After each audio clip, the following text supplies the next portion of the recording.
kanyang nalalaman patungkol sa nangyayaring nakawan at pagde-deliver ng limpak-limpak na pera sa mga condominium at mansyon ni na dating House Speaker Martin Romualdez at ako Bicol Party List Representative Zaldico. Umani ng samot-saring reaksyon ang naging paglalahad ng buong katotohanan ni Guteza. Huli muna. Ang sabi ko sa kanya, walang nakalagay na requirement na gano'n. Pero hindi ako laban sa pagsusuli. Yes po, yun ulit mo na ginagawa. Akala kasi hinaharang yung pagsauli. Hindi ko hinaharang.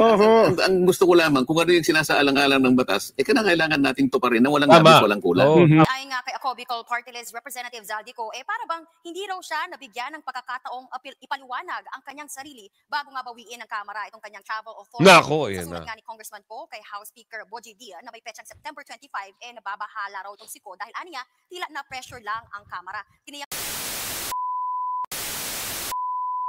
Yes. Good morning. Happy Saturday, mga kasama. Nandito na naman si Kuya Goods nagbabalik. At syempre, kung di ka pa nakasubscribe sa ating channel, pasubscribe na lang po at hit mo na rin yung bell para updated ka sa ating mga video.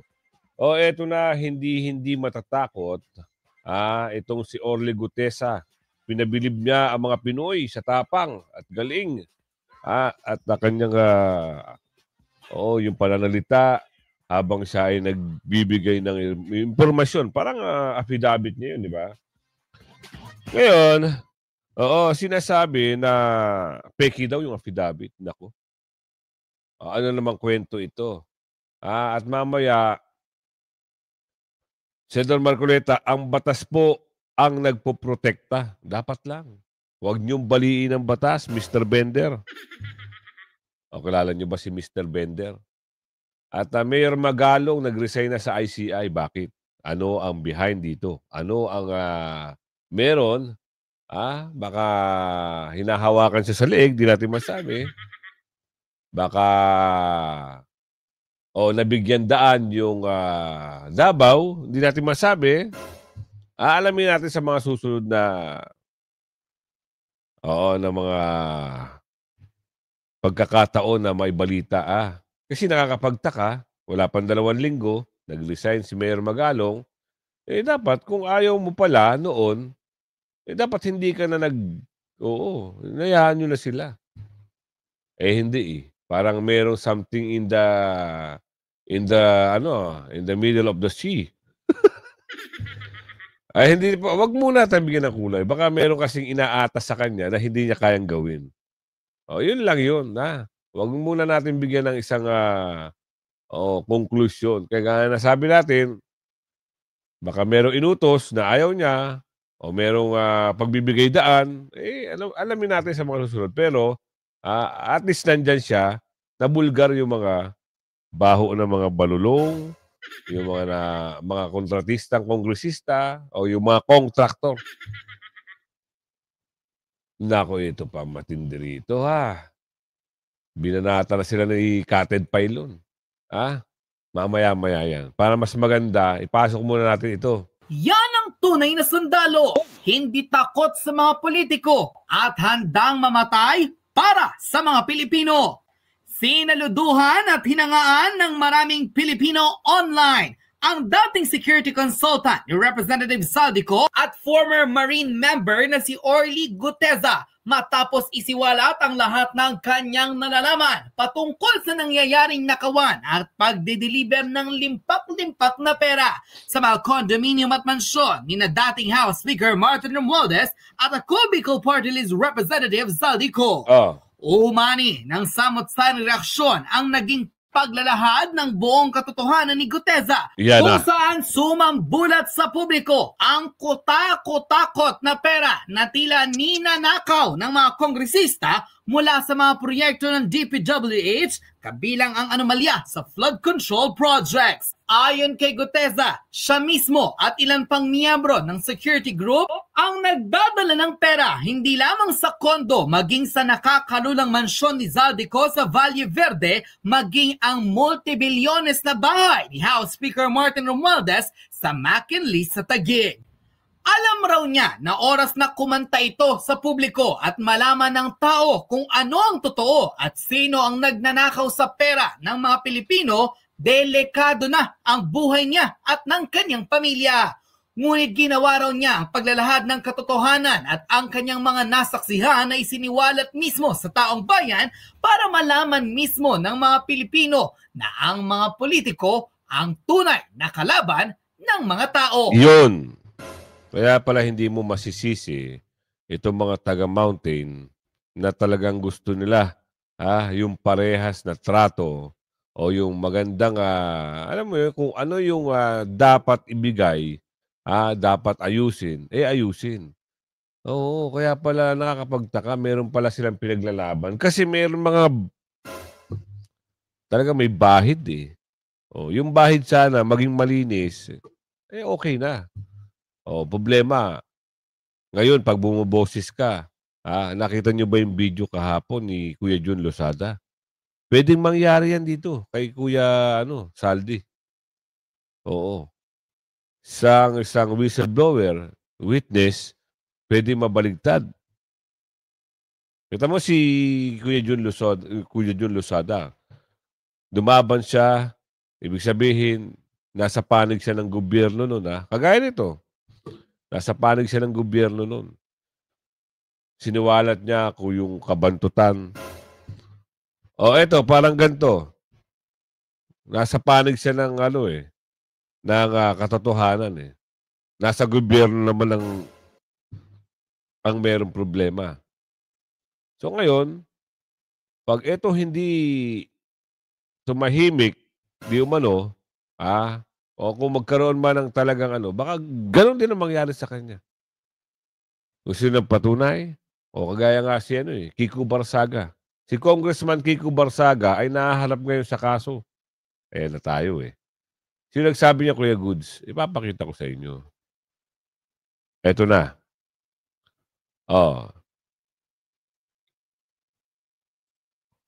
Ano sabi rito?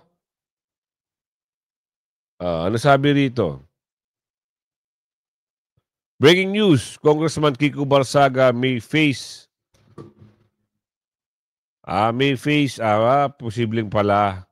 Kala natin may kaso na May face imprisonment and removal from Congress due to his public statement against Marcos administration. Sa magagawa dyan, ganyan talaga ang buhay, ganyan ang life. Diba? Sipin nyo. Sa bagay, nangyari na yan dati. Yung mga ganyang bagay. Yung halos lahat na lumalaban sa gobyerno noon, pinapahuli. Pinapa-aresto. Kaya wala talagang katinuan ng ang bansa pag ganito. Hindi kagaya sa ibang bansa, pag nai-issue ka lang, kagaya sa New Zealand, Australia, pag nai-issue ka sa mga korupsyon, sorry, excuse me, magre-resign na agad. Ayaw nila lang kahiyan. Mas maganda yun. Dito, hindi Walang kahiyan ng tao dito. Mali-maleta na nga di ba? Inamin na dito, mali-maleta na. Wala pa rin talagang kahiyan. Yung isa nga di ba? Umuwi ka na para masagot mo. Ano ito? Pasok natin. Isa pa, yung laging ipinupukul sa inyo, minsan naipaliwanag na natin ito, pero sa kabatir ng higit na nakararami, nag-aabogado raw kayo kay yung sa pamilya Diskaya at para bagang pinoproteksyonan nyo raw po sila. Ano ba ang opisyal na sagot nyo sa palatuntunan sa ganang mamamayan, sir? Hindi po ako nagpo-protection sa kanila. Kung mapapansin po ninyo, yun lamang pong titulo ng batas na yun, Witness Protection Program and Benefit Program. Sino po nagpo-protekta? Yung batas po Di ba? Witness Protection and Benefit Program. Nag-apply po sila, nakiusap, yun ang po nakalagay sa Section 4 ng batas, kapag nag-apply sila, natatakot sila sa kanilang kalagayan. Yung pong chairman po, ako po yung chairman noon, kaya sinunod ko lang po yung sinasabi ng batas dahil nagpapatulong sila na makover ng witness protection. Okay. Kaya lang nagkaroon ng problema yun kasi merong nagsasabi na kamukha na sinabi nga lang nauna ng Secretary of Justice na kailangan magsoli muna. Ang sabi ko sa kanya, walang nakalagay na requirement na gano'n. Pero hindi ako laban sa pagsusoli. Yes po, yun ang liwanagin. Akala kasi hinaharang yung pagsauli. Hindi ko hinaharang. Ang gusto ko lamang, kung ano yung sinasaalang-alang ng batas, kailangan nating tuparin na walang labis, walang kulang. Hindi pwedeng i-bend the law. Yung pagsusoli kasi, kalimitan, kung hindi man lahat, doon sa panghuli na yan. Kasi doon sa panghuli, doon nadidetermine ng korte kung gaano yung pananagutang sibil. Kasi dito, yung kung nakasunod siya sa requirement ng batas, nakatulong siya sa Estado na ipagtanggol yung karapatan ng Estado, na ipakulong lahat kung sino yung dapat ipakulong.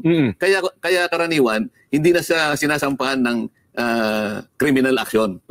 Ang natitira na lang yung civil liability. Yes. Kukwentahin ngayon ng pamahalaan, ito isosoli mo to kasi lumitaw na nagkulang ka. So kung mo ikaw ay huwag mo sabihin na kung mo ikaw ay nakaligtas ka sa criminal prosecution, hindi ka na ididemanda, pero may pananagutan kang civil. Ayun. Sa mga tweet, darating po yun doon sa bandang huli. Turo muna. Kaya lang sinasabi kasi ni Sec Boying, oo nga, nangyayari sa huli, pero meron din kanya sa unahan. Sa simula. O sabi ko, opinion mo yan. Ako kasi, kung ano yung nakalagay sa batas, yun lang ang sinusunod ko. Ipakita mo sa akin, saan sa batas na nangyayari yung una. Wala na siya. Kita nyo. Saan nga naman? Mas maalam talaga pag marunong na marunong. At yung dedikasyon sa pagkaabogado. Mahirap kasi parang... masunod lang ang gusto ng amo, sabi ni Aling Ledesma. Eto na.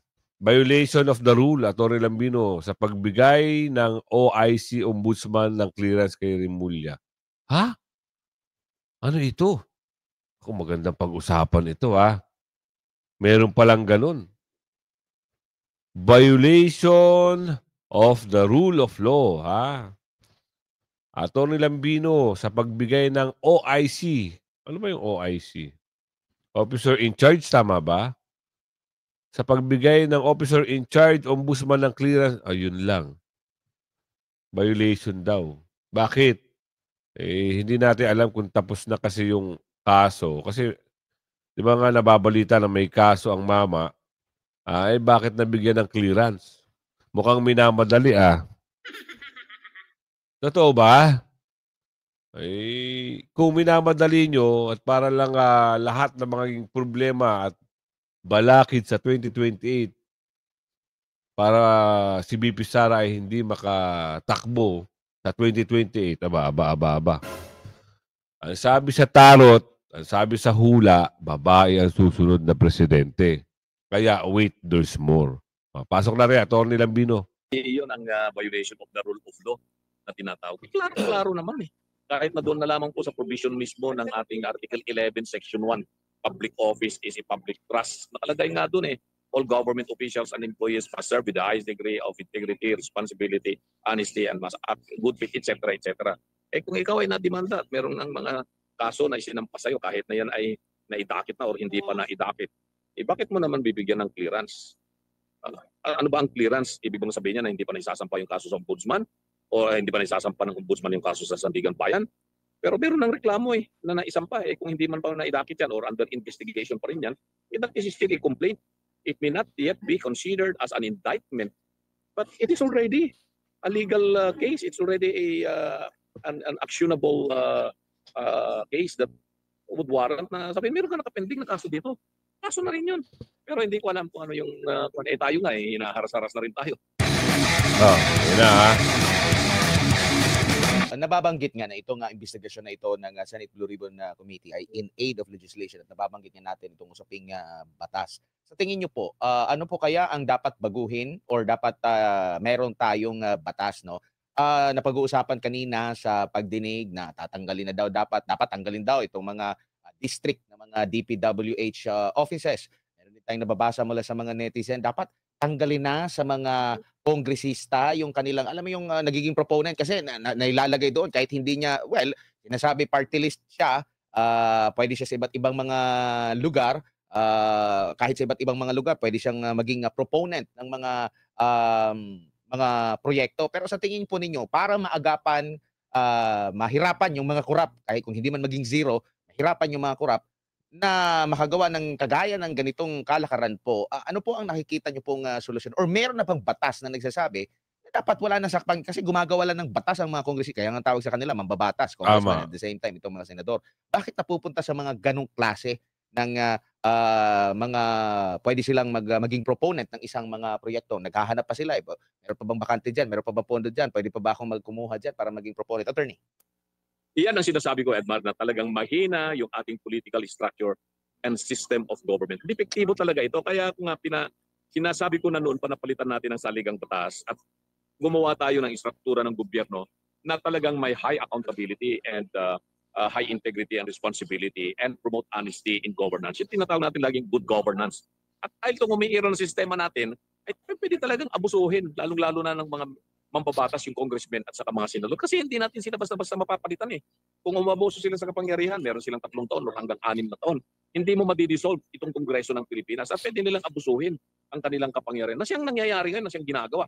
Pero ito kasi, gobyerno natin, produkto ito ng mga oligarko. Mga elitista na mayayaman na matagal na silang naghari dito sa bansa natin, panahon pa ng Kastila.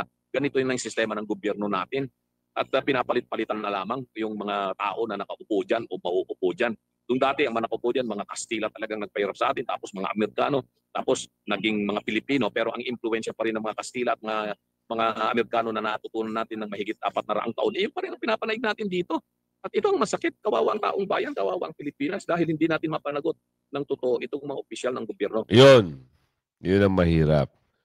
Kasi sabi ni Kuya Jun Losada, kahit alam mo na meron silang ninakaw, parang mahihirapan pa rin. Bakit? May pera. Malawak ang galamay. May makukulong. Sabi niya, panandalian lang yan. Pagtapos ng issue, makakalaya din yan. Ay, nako talagang. Yun ang problema ng ating bansa. Kaya galit na rin si Manong Ted. Na may mga pinangalanan na bakit hindi pa nyo iharap? Iharap nyo. Iharap nyo para malaman ng taong bayan yung mga kabantutan. Diba? Mabaho na. Mga pangalan ng mga yan, pero ano pa rin? Sige pa rin sila. Tanggi rito, tanggi roon. Diba? Yan yung mga bagay-bagay na, eto, alamin nyo para mas maganda malinaw. I think may ipakita naman natin ito nung nakaraang September 21 when we had various mass movements that were mobilized, no? And I think that was the very first time, I think in a long while, na nakakita tayo ng ganung kalaking crowd, no? Na talaga nagpapakita ng hindi pagsang-ayon o ng disgust, no? Dito sa nangyayaring systemic corruption sa ating bansa. So I know right now that with the power of social media, there will be greater involvement. There will be more people that will always be in tune with this. And yun nga, no? Habang nandito pa rin naman itong ating habagat season, nandito pa rin naman yung ating pag-uulan at mga bagyo na nararanasan, I think this issue will always be a painful reminder of the truth, no?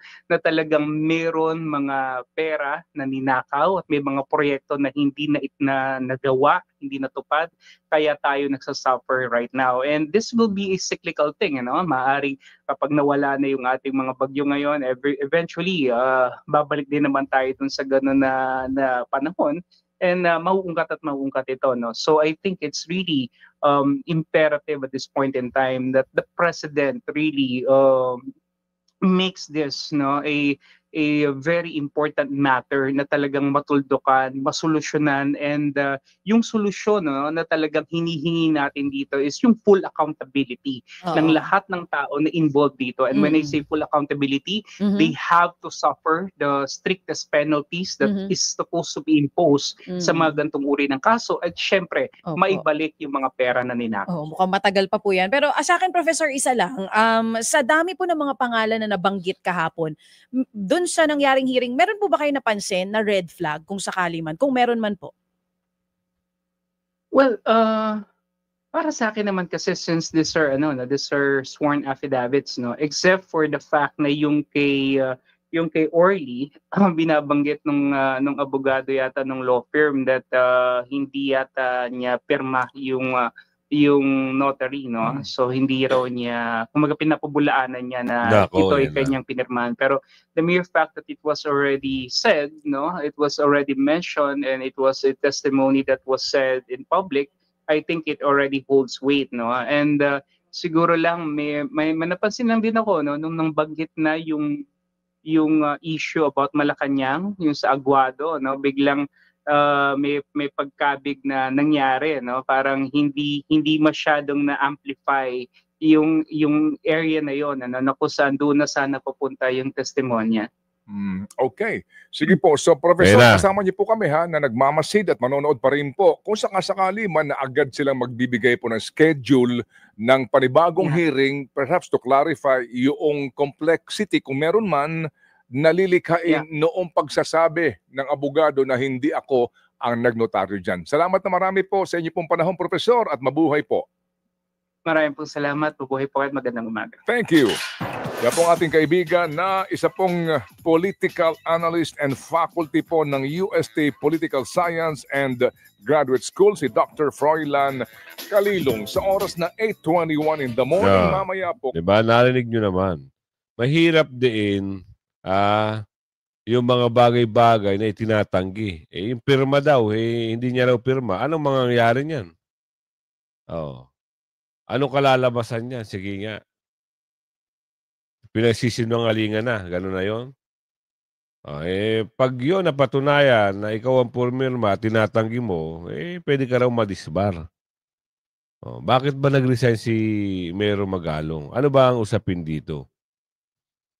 Yan ang susubaybayan natin. Kasuhan muna dapat si Saldico. Sino nagsabi niyan?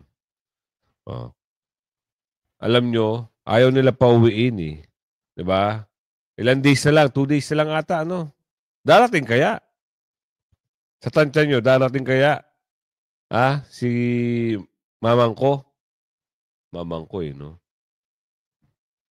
Ilang araw ang binigay sa kanya? 10 araw. Pero, ang lumalabas, nagpalipat-lipat na lang ng Palipat-lipat na lang ng bansa. Punta ng Dubai, US, Madrid, sa Singapore, namataan sa Singapore. Pero yung, ito pa, yung bagman. Yung usapin ng bagman, meron ho daw na lumalabas na nakuha na ng CCTV. Merong gusto magsiwalat, pero ikukonsulta muna raw nila sa kanilang abogado. Baka daw madamay sila. Yun lang, mahirap, diba? Ano suspecha? Ano suspecha ng taong bayan dito? Konti na lang, malilihis na ho ang usapin. Patungkol na nito, Davao na. Sa Davao na sila tututok. Nandun na nakapag pumunta na sila sa Davao, nag-imbestiga na, nagmura-mura na nga ang mama sa isang district engineer. Ginawa ba yun sa Maynila, yung pagmumura? Bakit hindi nyo pinagmumura yung naghahatid ng limpak-limpak na pera? Sino naman ang lalabas na masama dito? Davao na naman. Yung namumuno na naman sa Davao. Eto, meron dito pinakamatakaw ang politiko. Pinakamatakaw ang politiko. Hindi natin maintindihan yung title ni Sir. Di ba?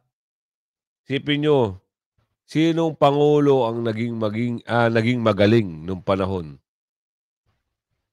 Nung panahon ni Tatay Digong o panahon kasalukuyan? Sinong pangulo ang naging matakaw sa kaban ng bayan? Grabe, no? Usapin nyo. Sobra yung yung mali-maleta. Hindi na nila kayang ubusin yun. Wala nang makakaubos nung ganung karaming pera. Kaya naman pala siguro sabi ni Aling Ledesma, tahimik si Sanpit. Kasi baka umugong ang pangalan. Totoo naman.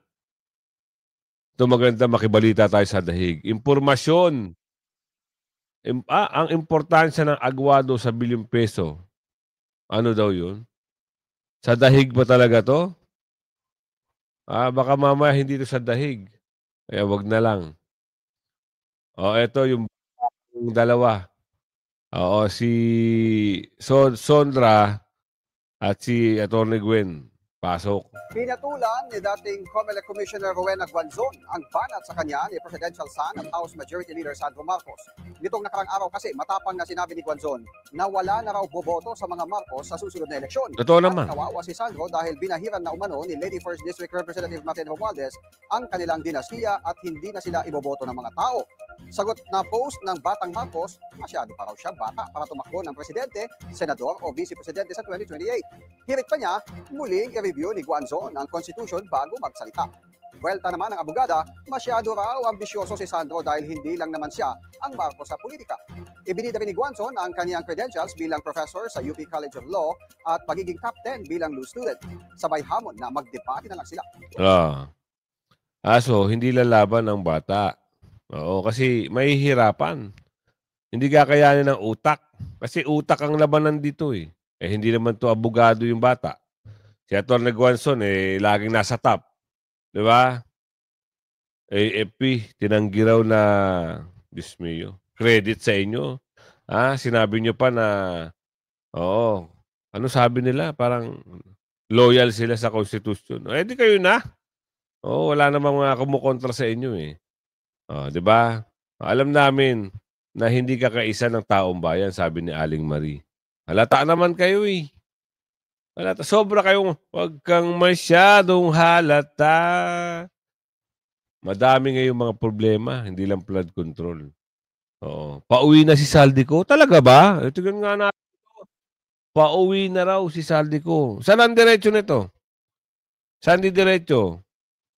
Investigasyon ba o talagang wala na talagang patutunguhan? Nangakong uuwi ng Pilipinas si Congressman Zaldico sa isang kondisyon. Basta raw tiyakin ang kaligtasan niya at ng kanyang pamilya. Wait lang nangakong uuwi. Para harapin ang mga aligasyon. Kailan kaya? At titiyakin ang kaligtasan. Naku, baka mamaya talo-talo sila. Yan ang mahirap pag talo-talo talaga. Ibig sabihin nun, dating magkakampi, naglaglagan, tinanggal, sinibak, o nag-resign man, tapos, ang kalaunan mo, malalaman mo, hindi na pala sila in good terms. Diba? Ang hirap. Kasi humihiling ng protection eh. Bakit? Tanong. Naman ang kongresista sa Kamara sa pagkansela nito ng kanyang travel clearance. Live mula sa Batasang Pambansa, nangunguna sa balita si News 5 House Correspondent Marian Enriquez. Marian, ano pa ang hinanakit ni Congressman Ko sa Kamara? Ngayon na.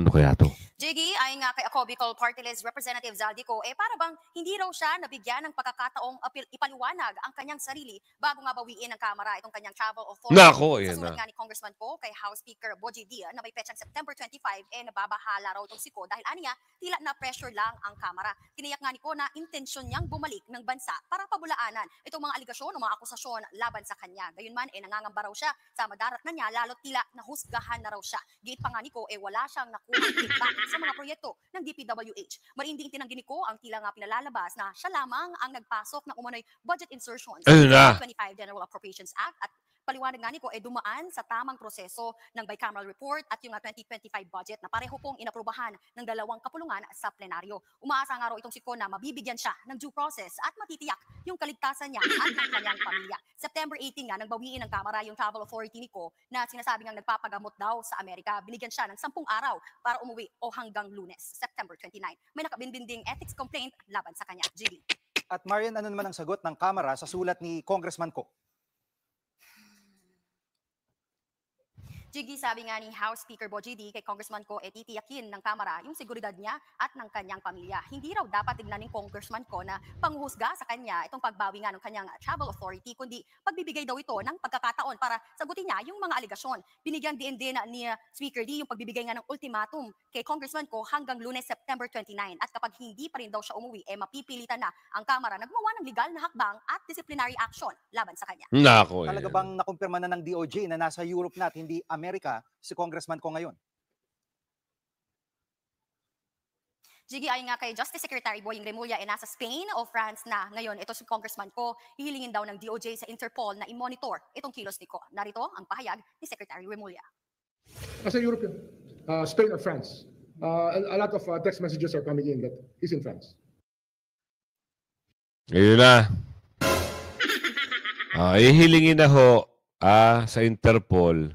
Dapat ganun, agad-agaran, no? Kasi yung kay Tatay Digong, agad-agaran eh. Diba? Hindi pa nakakababa ng eroplano, sinakay na.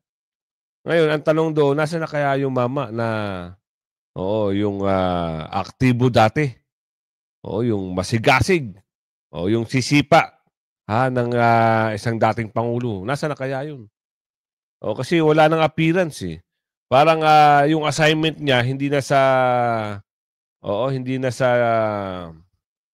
ano pa tawag doon? Chief PNP. Hindi na ata siya, no?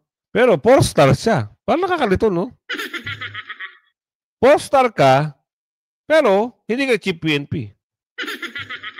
At ang tanong dito, kasi 1 taon pa ang mama. Mali kasi yung mali yung pag-promote eh. Dapat doon, pag mga Chief PNP, dapat 6 months na lang ang tinatagal sa serbisyo. Kasi maghihintay yun ng 6 months tapos magre-retired. Dapat ganon. Nagamit ata, di umano ang mama. Yun. Sinumpong ang nag-utos. Alam nyo naman, walang mga, ano ba tawag doon? Matitibay na pinangahawakang salita. Sabi nila, walang isang salita. Yung dati nga, na tumulong sa kanila. Yung dating Pangulo, na tumulong doon sa tatay, hindi nga tinanaw na utang loob eh. Ikaw pa na isa kang tagasunod lang, kawal o sundalo. Parang ganun ang sinasabi nila. Tagasunod lang ako. Ako ay sundalo lang. Ano nangyari? Wala na sa appearance. Kumabot ka sa video natin ito hanggang sa muli. Like and share. Bye-bye.